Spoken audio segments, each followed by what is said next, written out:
Oi, gente, a paz do Senhor, bem-vindos a mais um devocional aqui no Além da Canção e hoje João 2, como já sabemos. Se você já leu, muito bem, se você não leu, leia João 2 e se você chegou nesse vídeo em João 2, a gente está fazendo a leitura completa deste livro e você pode voltar para o vídeo anterior e começar em João 1 e depois passar para esse. É uma dica, mas também você pode ficar aqui, tá bom? Vamos, se você não leu, leia agora, e aí você dá uma pausa e depois volta pra gente continuar. Combinado? Vamos reler João 2 e 5. Então ela falou aos serventes: façam tudo o que ele disser. Nós temos em João 2, né, dois acontecimentos importantes, porque a gente decidiu no devocional anterior que a gente vai tentar guardar no nosso coração o que foi que aconteceu em cada capítulo de João, né? A gente viu que ele é o Cordeiro de Deus e ele é o Verbo, e aqui a gente vai ver Jesus operando o primeiro milagre. Então, onde está escrito em João sobre o primeiro milagre de Jesus? João 2. Aqui acontece o primeiro milagre de Jesus e também o episódio em que Jesus, assim, a gente vê um Jesus assim, a gente vai chamar de raiva, né? Mas não é raiva, é uma ira santa, né? Que é quando ele purificou o templo. Então são dois acontecimentos importantes em João 2. O primeiro milagre e a purificação do templo. Vamos com calma. Primeira coisa, Jesus é convidado para um casamento e os seus discípulos também. Alguns historiadores falam que Maria e Jesus foram convidados e aí Jesus leva mais seus discípulos com ele. E vocês sabem, se você não sabe, a festa de casamento em Israel é uma festa, gente, de dias, tá? E aí, gente, com o passar ali do tempo, né, o vinho acaba.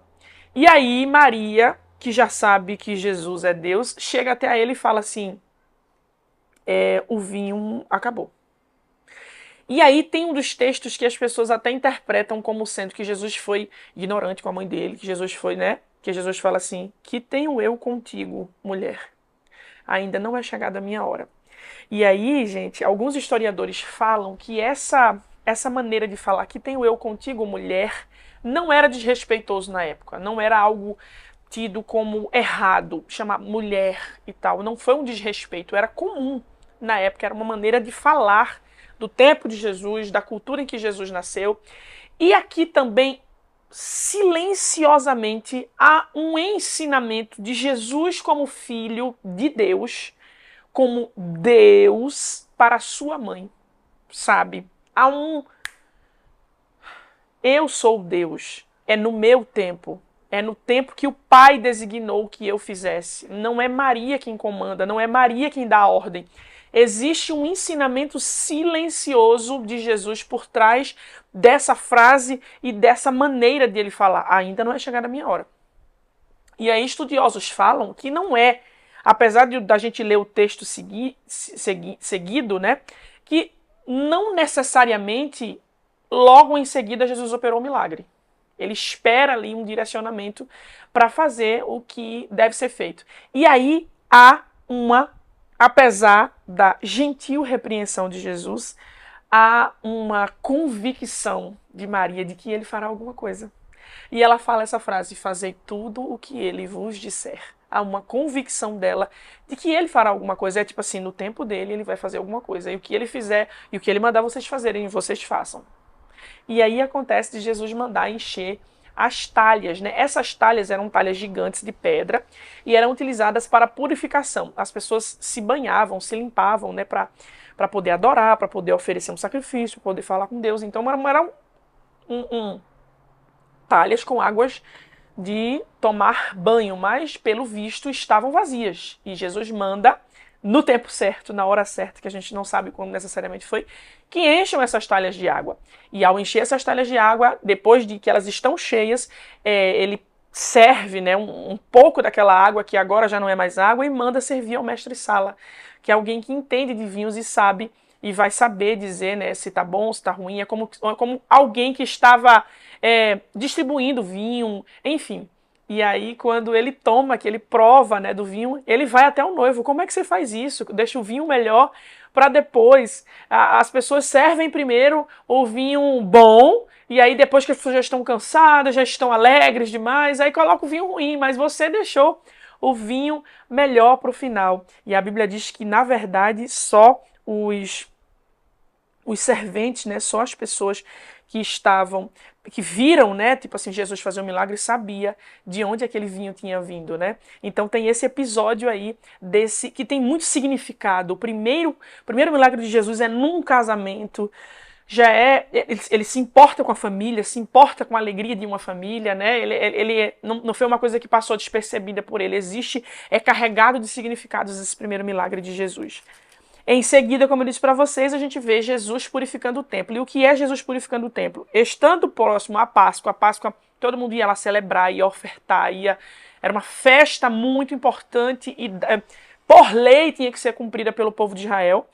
Jesus foi para Jerusalém e quando ele chegou no templo, as pessoas vendiam bois, ovelhas, pombas e também os cambistas assentados. Gente, não é uma coisa que está escrito na Bíblia, mas muitos estudiosos falam que havia até um combinado entre os cambistas e os sacerdotes da época em parte do valor que era vendido ali, né? Porque, gente, entenda, as pessoas iam para fazer ofertas ao Senhor e a ordem era que elas trouxessem o melhor de suas ovelhas, que elas trouxessem a melhor de suas pombas, que elas trouxessem o melhor do que elas tinham. Mas o culto e a adoração a Deus estava tão assim que as pessoas levavam todas essas opções para vender na porta do templo e as pessoas facilmente compravam uma ovelha e levavam para oferecer um sacrifício. E estudiosos afirmam que... Eu vou tentar deixar referência disso que eu estou falando aqui no inbox, tá? Para eu falar exatamente o livro onde foi afirmado isso. Que havia um acordo ali entre os cambistas e os sacerdotes, onde parte da venda ficaria para os sacerdotes. Vocês verem quanto estava... Por isso que a ira santa de Jesus... eu tenho um livro que chama Manso e Humilde, que fala que até a ira de Jesus é pelos motivos certos. Não é que ele pecou ao irar-se, mas ele se irou pelos motivos certos. Ele queria santificar, ele queria restaurar a adoração da maneira correta na casa de Deus. Então ele pega umas cordas e essas cordas, né, tendo feito um chicote de cordas, juncos.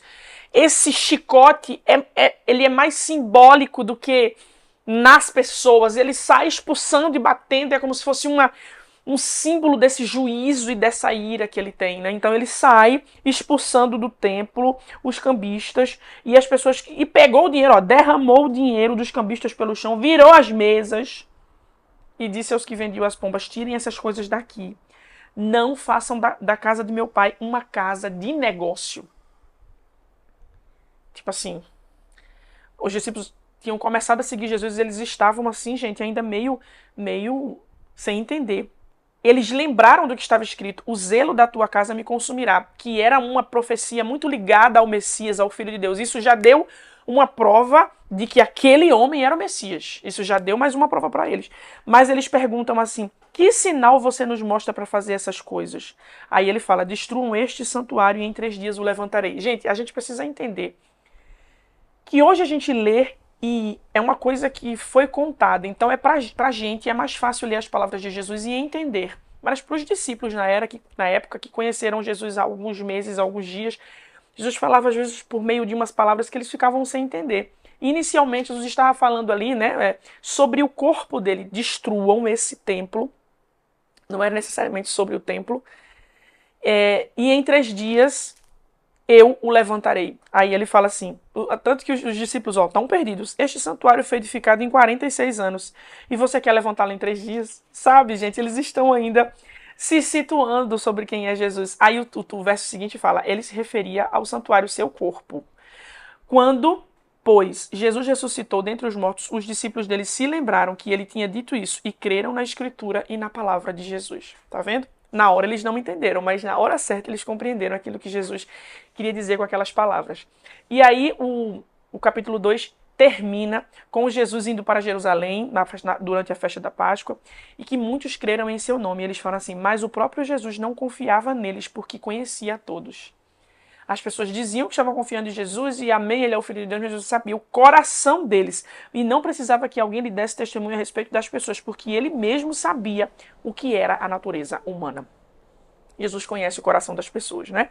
E aí a gente tem, então, mais lições para o capítulo 2 de João. Primeira coisa, Jesus se importa com a família. Jesus ama celebrar, né, e estar em casamentos. Então, o casamento, mais do que nunca, é uma instituição respeitada, amada e cuidada pelo Senhor. Ainda que de maneira subjetiva isso fica subentendido, que Jesus ama casamentos, assim como ele ama famílias, né, e famílias que se formam. Então ele honra e as abençoa.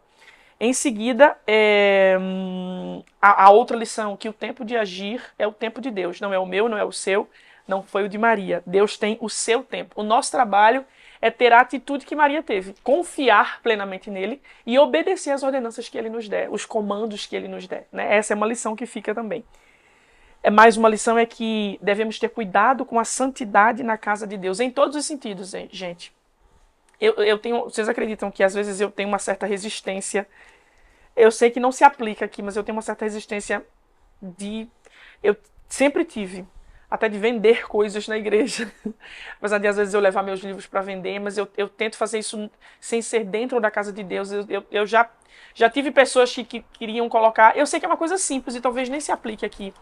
Dentro da igreja eu dizer, vamos colocar mais fora ali e tal, sabe? Tipo assim, eu tenho esse carinho, esse respeito pelas coisas de Deus, bem como com todo o resto, a reverência que a gente deve ter, né? Com a casa de Deus. Eu sei que não é o templo em Jerusalém, mas a casa de Deus é o lugar onde os olhos de Deus estão voltados e é onde ele atende as nossas orações. Então, reverência, cuidado com a maneira como a gente se comporta lá, o tempo que a gente se concentrar em cultuar o Senhor. Então, cuidado e santidade na casa do Senhor, que é a casa de oração, não é? E, por último, é a lição de que Deus conhece o mais profundo do nosso coração. Ele conhece, a gente se conhece também. E eu sempre digo isso, não é que a gente seja perfeito e santo, mas a gente precisa reconhecer as nossas falhas, porque não adianta a gente fingir para Jesus, que Jesus sabe, gente. Jesus sabe o meu pecado. Tu aí tá assistindo eu aqui, eita, irmã Cláudia é uma bênção, canta, louvor, sei o quê, nananã. Mas Jesus sabe, faz que nem Dilma Matuto. Jesus sabe as crecas tudo, gente. Jesus sabe o que eu tenho de ruim, sabe? E eu preciso reconhecer isso e levar as minhas faltas e as minhas falhas aos pés de Jesus para que eu venha melhorar, para que eu venha ser uma filha melhor, ser uma serva melhor, porque ninguém engana Jesus. Não adianta estar no púlpito rasando e com uma vida ali, né? Se o coração, se o propósito do que eu estou fazendo não for de fato para honrar ao Senhor. Então o Senhor conhece o seu coração e que a gente possa pedir ao Senhor para nos ajudar a alinhar o nosso coração à vontade dele e aquilo que a gente está fazendo aos propósitos dele. Amém? Terminamos João 2. Próximo devocional, João 3. E agora a gente ora para que o Senhor aplique essa palavra no nosso coração.